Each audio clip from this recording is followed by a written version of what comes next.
Hi friends, welcome to Varalakshmi Podarillu. వినాయకుని దగ్గర దీపాలంకరణ చేశాము చూడండి. ఓం రాసి ముగ్గు వేసి అందరము దీపాలు వెలిగిస్తున్నాము.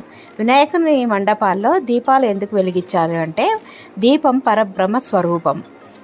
దీపాలు వెలిగించడం వల్ల ప్రతి మనిషిలోని నెగిటివ్ ఎనర్జీ పోయి పాజిటివ్ వైబ్స్ చేకూరుతాయి. అలాగే సుఖ సంపదలు, అష్టలక్ష్మి వైభోగము, సిరి సంపదలు కలుగుతాయని చెప్పేసి మండపాల్లో ఈ విధంగా కుంకుమ పూజలు కానీ దీపోత్సవం కానీ చేస్తారు.